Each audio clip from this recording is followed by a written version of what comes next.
Bismillahirrahmanirrahim. Donc malheureusement, je m'excuse tout de suite. Je ne pense pas qu'on aura l'occasion de traiter toutes les questions. Mais c'est vrai qu'il y a un certain nombre de questions qui se recoupent entre elles. Donc je pense qu'en répondant à une question, ça permettra de répondre à d'autres également. La question qui revient le plus souvent, elle est mentionnée là aussi, c'est de savoir si le crédit islamique n'est pas un crédit déguisé finalement. C'est une question qui revient de différentes formes et notamment qui revient pour une raison simple, c'est que il existe deux fatwas très connus d'illustres savants contemporains qui ont condamné et considéré comme étant du riba déguisé le fait que la banque achète un bien et le revende, ce qu'on appelle la murabaha. On a une fatwa qui vient de Cheikh Al-Husaymin rahimahullah et une fatwa qui vient de Cheikh Al-Albani rahimahullah qui tous deux considèrent que cette opération est interdite. Et donc souvent, sur le fondement de cette fatwa, eh bien, de ces deux fatwas, on reçoit beaucoup de critiques qui disent que oui, finalement, vous êtes des gens qui êtes là pour tromper les gens et pour induire les gens dans le haram et pour pousser aux gens à tomber dans le riba de façon déguisée. Et finalement, votre attitude est pire que celle des banques conventionnelles. Donc c'est assez gentil, mais juste on va essayer d'expliquer un petit peu le pourquoi de la chose. C'est vrai que les deux fatwas existent. Ces deux fatwas existent et nous les respectons tout à fait. Ce sont des avis de savants que nous respectons. Et ce ne sont pas des avis nouveaux. Avant ces deux fatwas, il y a l'avis des ulama malikites qui va également dans le même sens, qui n'est pas exactement la même chose, mais qui va dans le même sens également. Donc ce sont des avis qui existent, et nous ne sommes pas là pour dire que nous renions ces avis. Mais par contre, vous le savez autant que moi, que généralement, dans les problématiques du droit musulman, surtout en ce qui concerne le domaine contractuel, eh bien il y a des divergences entre les savants. Il y a des divergences d'avis. Ces deux avis existent, mais en face, il y a également un autre avis. Un avis qui tolère le fait que l'on aille voir quelqu'un et qu'on lui demande d'acheter un bien pour nous et de nous le revendre avec un surplus. C'est un avis qui existe. Et là aussi, ce n'est pas un avis nouveau.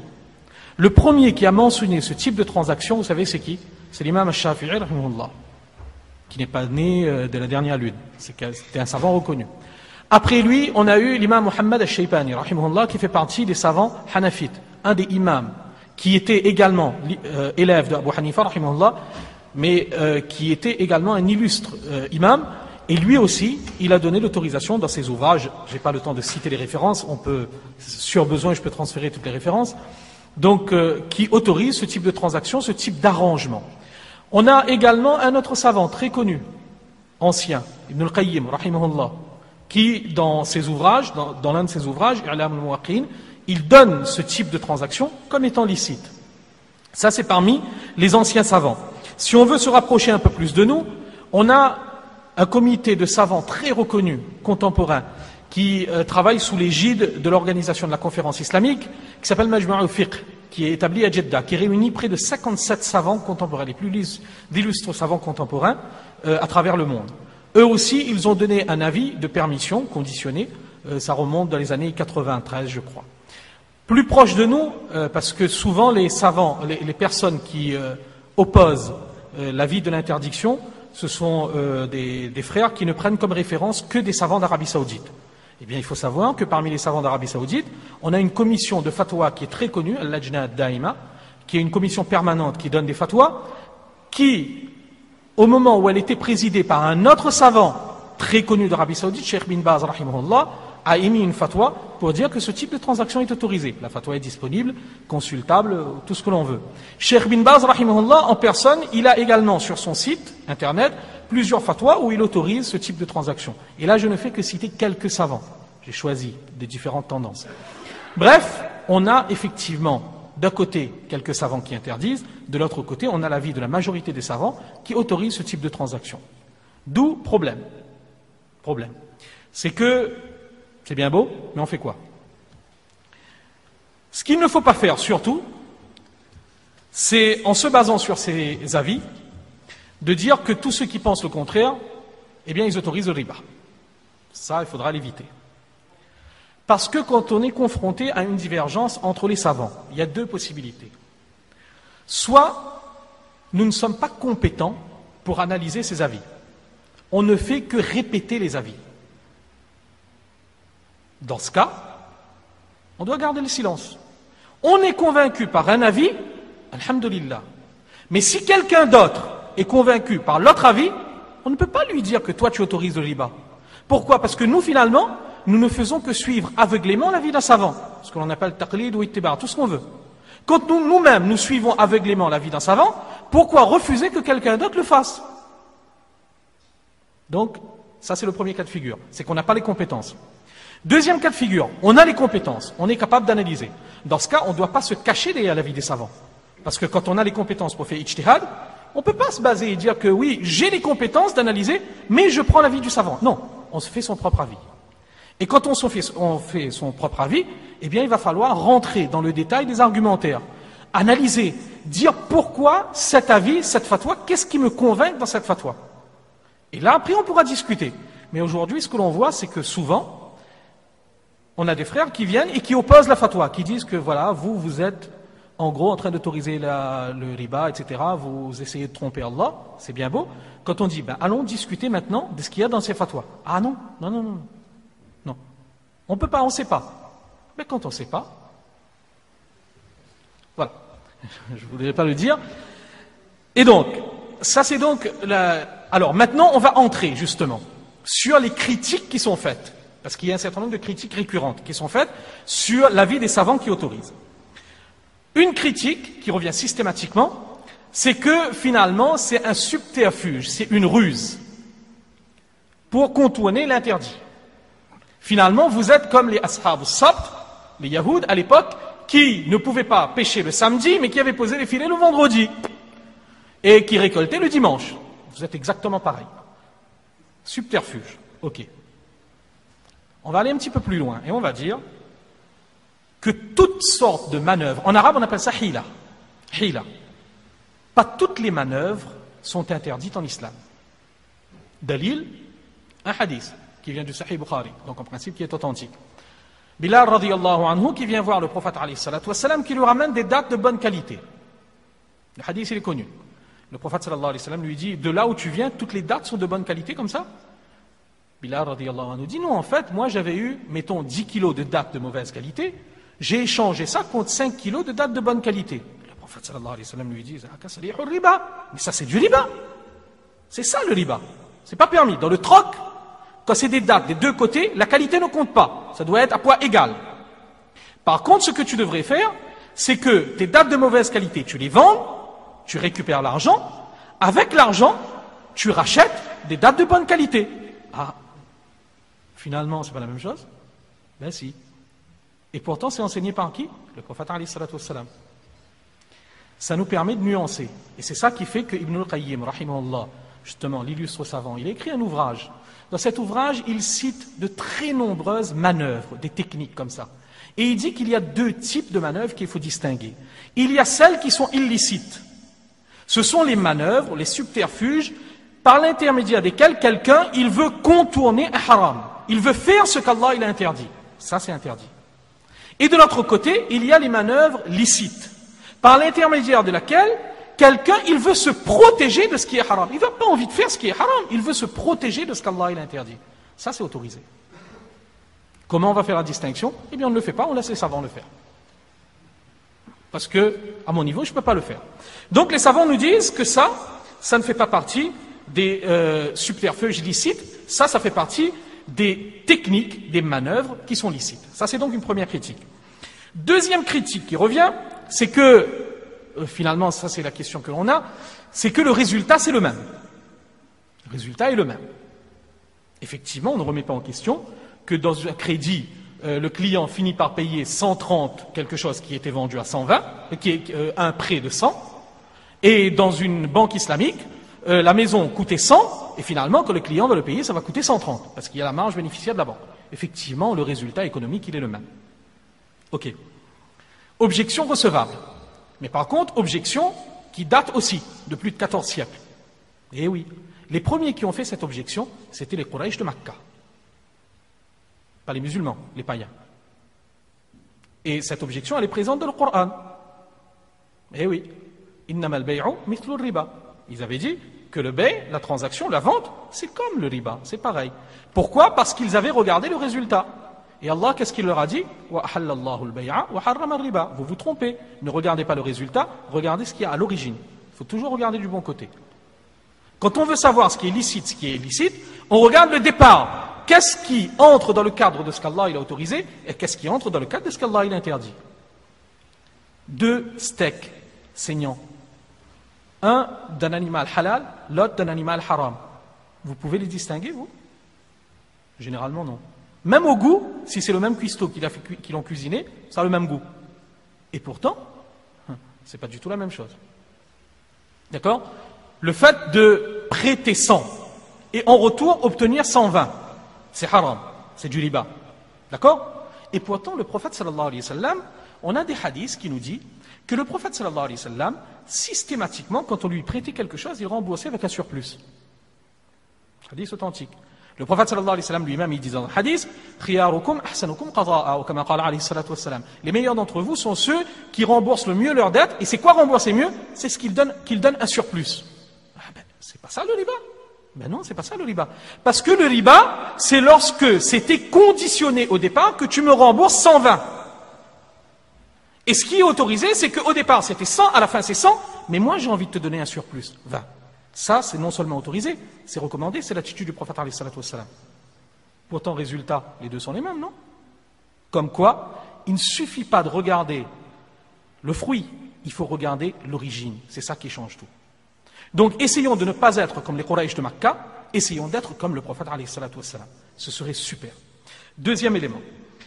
Troisième critique qui revient, c'est que la banque, quand elle achète la maison, elle n'a pas l'intention de l'acheter pour elle. Elle achète parce qu'on lui a demandé d'acheter la maison ou de la voiture pour nous. Et donc c'est haram. Ok? Mais dans ce cas, c'est tout le commerce qu'il faudrait interdire. Parce que généralement, par définition, un acte de commerce, c'est un acte d'achat dans l'intention de revente. C'est comme ça, en droit français, on définit le commerce. En droit musulman, c'est pareil. C'est quand on achète, on a l'intention de revendre. Généralement, le commerçant, quand il fait son stock, c'est pas pour lui ni ses familles. C'est dans l'intention de revendre. Si le fait d'acheter pour revendre c'est interdit, c'est le commerce qui est interdit. Eh bien non. Ça n'a jamais été interdit. Eh bien, l'intention. La seule différence, c'est que le commerçant, il va garder son stock pendant 1 an, et la banque, généralement, va le garder moins longtemps. Mais je ne connais aucun principe du droit musulman qui dit que il faudrait au minimum être propriétaire pendant 1 an ou bien pendant 6 mois pour pouvoir revendre. Et en plus, comme je l'avais dit tout à l'heure, c'est pas à moi de prouver que c'est permis. C'est à celui qui dit que c'est interdit que de le prouver. Et enfin, 4e élément qui revient souvent, c'est que finalement la banque ne prend aucun risque. Et Anas, il l'a rappelé tout à l'heure, quand il n'y a pas de risque, il n'y a pas de gain. Et effectivement, ça c'est très important. Il y a un hadith qui interdit ribh ma lam yudman, de réaliser un profit sur une chose dont on ne porte pas le risque. Effectivement. Donc le principe, il est correct. Mais par contre, de dire que la banque ne prend pas de risque, ça c'est incorrect. Parce qu'à partir du moment où on devient propriétaire d'un bien, automatiquement, la propriété induit un risque. C'est bien pour ça que le prophète sallallahu alayhi wa sallam, on a vu le hadith, il a interdit de revendre ce dont on ne possède pas. Parce qu'à partir du moment où on a possédé, on est devenu propriétaire, même si on le revend dans la seconde qui vient, mais c'est fini, on n'entre pas dans le cadre de ce hadith. Il a interdit bay' ma lam yamlik. Mais quand on est devenu malik, on est devenu propriétaire, fini, le hadith ne s'applique plus. On porte un risque. Et ce n'est pas seulement un risque théorique. On a des banques islamiques qui disent, qui ont eu leur expérience, que en principe, la banque, elle va acheter le bien et elle va nous revendre tout de suite. D'accord? Généralement, ça se fait très rapidement. Elle est devenue propriétaire, mais elle va revendre tout de suite. Mais on dit toujours en droit, quand on veut analyser les différences, il faut faire le test de rupture. Il faut analyser la pire des situations. Eh bien, la pire des situations, elle arrive parfois. Une banque islamique du Pakistan, ça c'est des incidents qu'on nous a racontés, réels. C'est des savants qui nous l'ont raconté. Banque islamique du Pakistan. On a un employé qui travaille dans une banque islamique. On a un client qui vient le voir, qui dit que moi j'ai besoin d'1 tonne de grains, par exemple. Et faites-moi un murabaha, donc la banque achète 1 tonne, me le revend avec un surplus. Ok. Généralement, ce qui se fait, c'est que la banque achète les 1 tonne de grains, les garde un instant et les revend tout de suite. Mais là, c'était vendredi après-midi. Vous voyez? Problème. Vendredi après-midi, généralement, l'employé, il est déjà en week-end. Donc, il a fait signer la vente, il a acheté le bien, il a stocké les grains, et il a dit, bon, avec le client, lundi matin, tu reviens, moi, je te signe le contrat de vente. Et je te revends lundi matin. Ok, pas de problème. Manque de peau, le week-end, il y a eu un incendie. Et tous les grains ont été détruits. Et c'est qui, d'après vous, qui a perdu l'argent? C'est pas le client, c'est la banque. Et bien voilà la différence. La différence, on voit quand il y a une destruction du bien avant la revente. S'il y a une destruction, c'est la banque qui perd, et non pas le client. Donc, le droit musulman, le point sur lequel je veux insister, c'est que le droit musulman, c'est quelque chose comme tous les systèmes juridiques. C'est subtil. Il ne faut pas se contenter d'avoir une approche superficielle. Allez, même si on veut avoir une approche superficielle, ça fait rien, tant que ça nous concerne. Mais après, avoir une approche superficielle et après, aller fusiller sur Internet tous les gens qui pensent le contraire, dire qu'eux, ils sont kafir, mouchrik, mubtadir, tout ce qu'on veut, là, c'est problématique. Parce que là, on se permet d'accuser autrui. Vous savez, quand on dit que quelqu'un a autorisé quelque chose de haram, on l'accuse de quoi, vous savez? Autoriser quelque chose qu'Allah a interdit, c'est du kufr. Quand on dit que les savants qui autorisent ce type de transaction, ils sont en train de tromper Allah et d'autoriser le riba, je traduis, ce sont des kafirs. Donc si on est prêt à prendre cette responsabilité de traiter la moitié de la Ummah, ou même plus, de kufr, et surtout qu'après quand on vient nous dire, ok, explique-moi, ah non, moi je comprends rien. Je ne comprends pas. Mais je sais que c'est comme ça. Et pourquoi c'est comme ça? Parce qu'il y a un savant qui l'a dit. Si le jour du jugement dernier, on est capable, devant le tribunal de Dieu, quand on nous demandera, tu as envoyé plus de la moitié de la Ummah en enfer. Pourquoi? Parce qu'un savant l'a dit. Si on est capable de répondre ça, bismillah. Moi, personnellement, je ne serais pas prêt à prendre cette responsabilité. Wallahu a'lam. Ça, c'était donc une synthèse des questions qui reviennent systématiquement par rapport à la murabaha. Et je pense qu'il y a pas mal de questions qui ont été mentionnées, qui étaient un peu orientées autour de ces problématiques. Pourquoi j'ai insisté là-dessus? Parce que c'est une question qui revient aussi souvent sur Internet, à laquelle on est confronté, donc il fallait clarifier. Donc je l'ai fait, wallahu a'lam, wa ilmuhu atam. Encore une fois, moi je suis l'avis des savants qui considèrent que c'est permis, mais je ne renie pas à quiconque le droit de suivre l'avis des autres savants. Quelqu'un qui suit le savant de confiance, Allahu a'lam, c'est son choix, il a le droit de le faire, et c'est également autorisé en droit musulman. Allahu a'lam. Barakallahu fik, cher. Il y a pas mal de questions un peu plus sur dont la murabaha, le cher il a répondu largement, notamment la marge bénéficiaire. Donc on a vu que c'est légitime, c'est le fait de faire la transaction commerciale, l'achat-revente. Donc quel que soit le montant, c'est pas une question de montant, c'est vraiment une question de transparence, que tout soit connu et que le client soit d'accord. Il y a une question, y a-t-il un charia board en France? Donc alors peut-être pour préciser, on parle beaucoup de charia board. Qu'est-ce que ça veut dire charia board? C'est vrai que dans les autres domaines de l'islam, on n'a pas ce concept de charia board. Charia board, c'était quoi? C'est venu notamment dans le développement de la finance islamique, justement parce que, comme on avait dit, toutes ces règles sont subtiles. Et ces règles doivent être validées à chaque fois par les spécialistes, les savants qui sont spécialisés en fiqh mu'amalat, en jurisprudence des affaires, en droit musulman.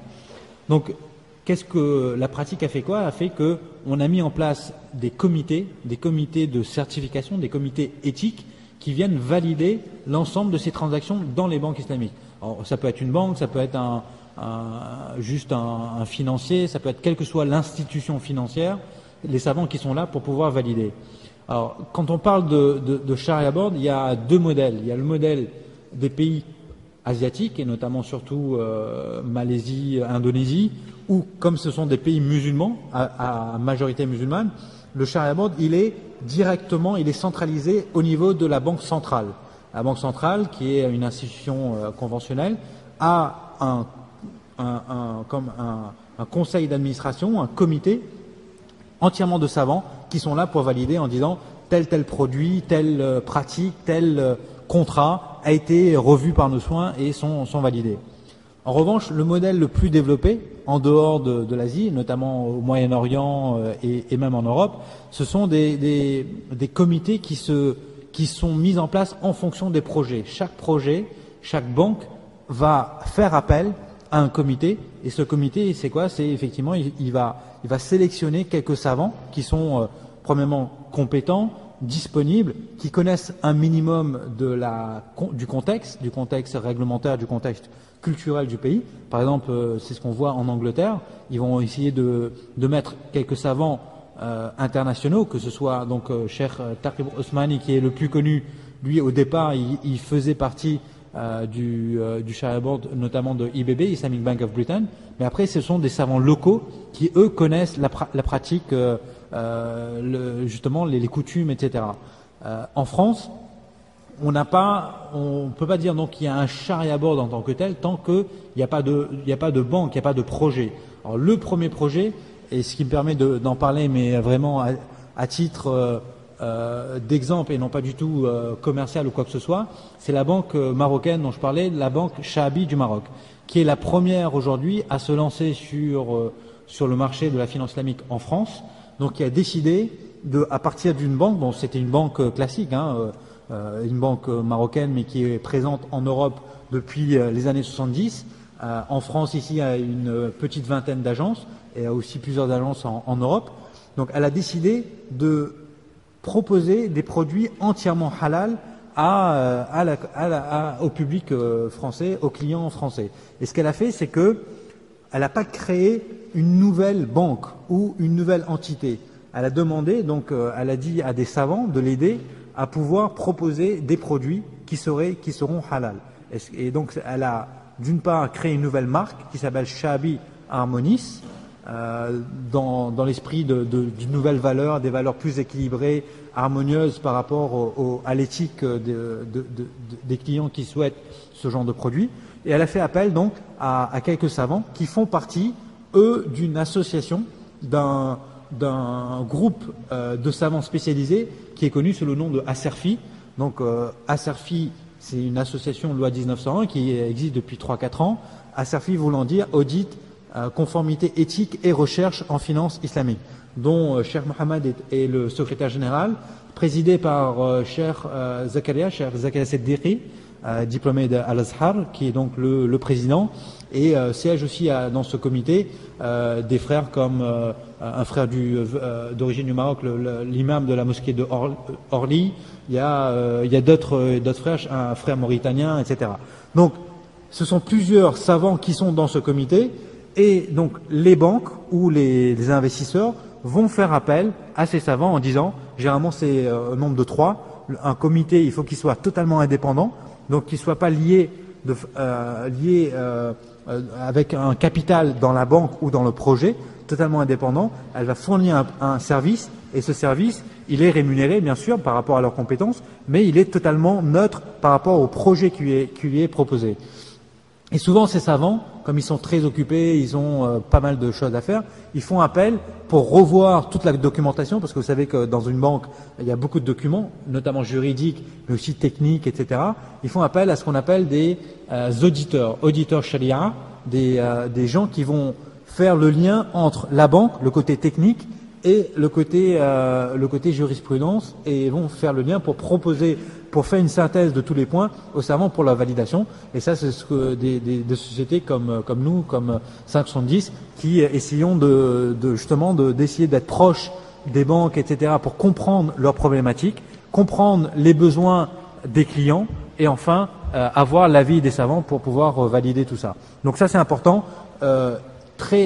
Alors, effectivement, il y a eu aujourd'hui en France un développement un peu, on va dire, un peu anarchique de tout ça, de beaucoup de personnes qui se positionnent sur ce créneau en disant, nous, on va mettre en place un Sharia Board. Mais on ne sait pas exactement quelles sont leurs compétences, quelles sont leurs légitimités, leur expertise dans la matière. Donc ça aussi, il faut être vigilant. Il faut se référer à des savants qu'on connaît. C'est exactement le problème dont je parlais sur le halal. Le halal, à un moment donné, il y a un vrai problème de légitimité des certificats qui traînent un peu partout. Donc à chaque fois, il faut se référer soit à son imam qu'on connaît pour le demander, est-ce que tel fulan, vous le connaissez? tel savant a la légitimité. Et encore une fois, c'est le sérieux, la crédibilité du savant doit être déterminant par rapport à toute autre considération. Alors, il y a pas mal de questions qui disent, quand on fait des calculs, des simulations sur la murabaha, on a à peu près le même prix, le même coût qu'un crédit classique. On l'a dit tout à l'heure, la murabaha, c'est comme le steak entre le steak halal et le steak non halal. Il a le même goût, la même forme, la même couleur, le même prix souvent. C'est pas ça qui fait la différence. La différence, c'est ce qu'il y a à l'intérieur. Le steak halal, il a été égorgé, il a été sacrifié rituellement selon tout un ensemble de règles, de cahiers des charges. De la même façon, le pré-halal. Alors prêt, encore une fois, il faut aussi faire attention. Généralement en islam, un prêt, il est toujours sans intérêt. Donc c'est pour ça dans la banque, on ne parle pas de prêt, si ce n'est pour des œuvres caritatives, mais on parle de financement de crédit. Un crédit, il est basé sur un actif. Donc le crédit halal, lui, il peut être le même coût que le prêt non halal, mais c'est pas ça qui compte. Ce qui compte, c'est comment il a été fait et quelle est la nature de la transaction. Cette nature, c'est pas un prêt d'argent, mais c'est bien la vente d'un bien réel. Alors, il y a eu une autre question aussi, c'est est-ce que on parle souvent de biens tangibles? Est-ce que les biens intangibles, comme du service, comme une prestation intellectuelle, etc., ne sont pas halal par définition? Non, c'est pas le cas. C'est vrai que par défaut de langage, on dit tangible pour montrer que finalement on fait appel à l'économie réelle.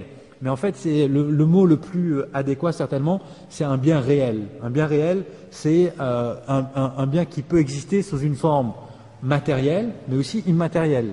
Un service, un brevet, une licence, tout ça font partie des biens qui peuvent avoir une valeur. Voilà. Encore une fois, après, à chaque fois, il faut se référer aux savants pour bien déterminer la valeur, la licéité de tous ces contrats. Voilà, il y a beaucoup de questions des jeunes, des étudiants qui disent on cherche des formations, etc.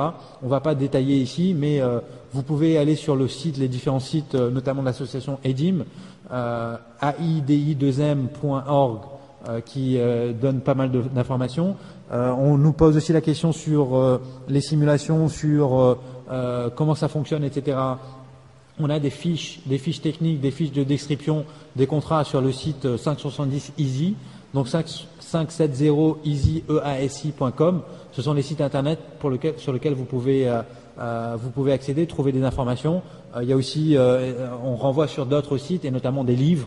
Il y a pas mal de livres qui existent, des livres en français, le livre La finance islamique à la française ou le livre blanc de la finance islamique appliqué notamment à l'immobilier, qui est un livre gratuit. Donc vous pouvez retrouver tout ça sur nos différents sites. Rapidement, avant de conclure, il y a toute une série de questions, donc on va essayer d'être très rapide.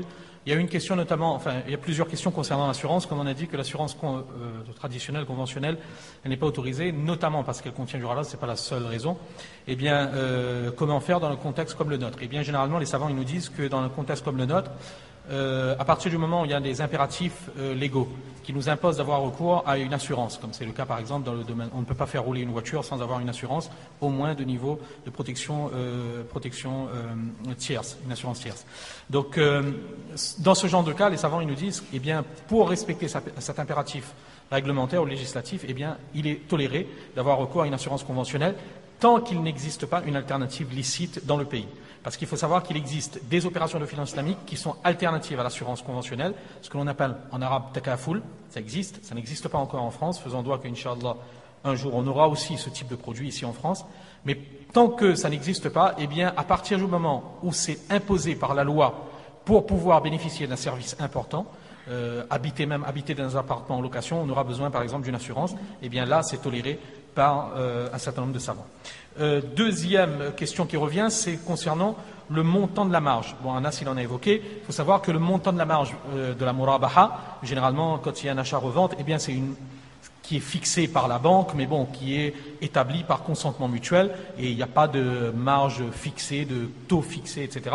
Mais généralement, les banques, ils vont essayer de répliquer un peu ce qui se fait sur le marché, dans le marché conventionnel, pour rester compétitif. Également, une question qui est une question qui revient souvent, c'est de savoir quelle est la relation qu'entretient les banques islamiques avec les autres banques de la place et même les banques centrales et la Banque centrale européenne. Eh bien, c'est une question très pertinente parce qu'effectivement, une banque islamique, elle ne peut pas venir et s'implanter, s'incruster comme ça. Forcément, une banque islamique, quelle qu'elle soit, elle va s'établir dans un contexte juridique, fiscal, etc., réglementaire. Eh bien, elle va devoir établir des liens avec les autres banques. Mais ce qui est important, c'est que les liens qu'elle va établir devront être basés sur des contrats licites. Donc, qu'elle ait des rapports avec les banques conventionnelles, ça en soi c'est toléré, exactement comme nous, quand on fait des affaires, on traite avec des non-musulmans qui, leur activité n'est pas forcément licite, et ça reste toléré, ça reste autorisé, mais ce qui est imposé, c'est que le rapport, le contrat que l'on a directement avec lui, ce contrat doit être licite. Sauf parfois, il peut arriver qu'il reste des dispositions sur lesquelles on n'a pas de maîtrise et qu'on ne peut pas changer. Je donne un exemple simple. Aujourd'hui, n'importe quelle banque islamique qui va ouvrir ici en France, eh bien, elle devra se constituer des réserves obligatoires auprès de la Banque de France, c'est-à-dire mettre un certain montant d'argent auprès de la Banque de France. D'après les dispositions réglementaires, ce dépôt sera obligatoirement rémunéré par de l'intérêt. Ça ne dépend pas de qui que ce soit, on ne peut pas le changer. Ce sont des directives européennes ou réglementaires françaises, on ne peut pas les modifier. Par contre, ce qu'on fera, c'est que dans les banques islamiques, on imposera que l'intérêt qui a été versé, eh bien, soit donné en aumône et ne soit pas reversé au client. Mais là, on ne peut pas modifier les lois, on modifie les dispositions contractuelles sur lesquelles on peut intervenir, mais ailleurs, on ne peut pas modifier, eh bien, on reste dans le cadre tel qu'il est. Après, il y a une question qui est venue concernant le concept de Islamic Window. Alors, Anas en a parlé, c'est que effectivement, on a différents modèles de banques islamiques. On a l'idéal qui constitue un établissement purement islamique, toute l'activité de la banque est islamique. Et parfois, comme c'est le cas ici en France, surtout quand on démarre les opérations de finance islamique, on ne peut pas avoir un établissement créé de zéro, parce que c'est beaucoup trop coûteux, c'est beaucoup trop lourd pour avoir un agrément bancaire, etc. Donc, on a des établissements qui font de la finance traditionnelle, conventionnelle, et qui créent un espace dédié pour faire les opérations de finance islamique. Sous un certain nombre de conditions, ça a été toléré par les savants. L'une des conditions notamment, c'est qu'il y ait une ségrégation totale entre l'activité islamique, les fonds islamiques, et l'activité conventionnelle.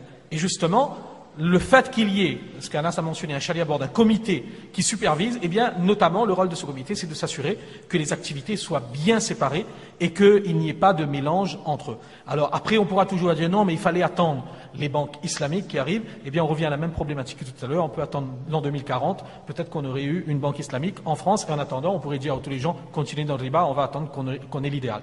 Donc, c'est pas ça. Lorsqu'on veut être réaliste, on se dit qu'on fait avec ce que l'on a.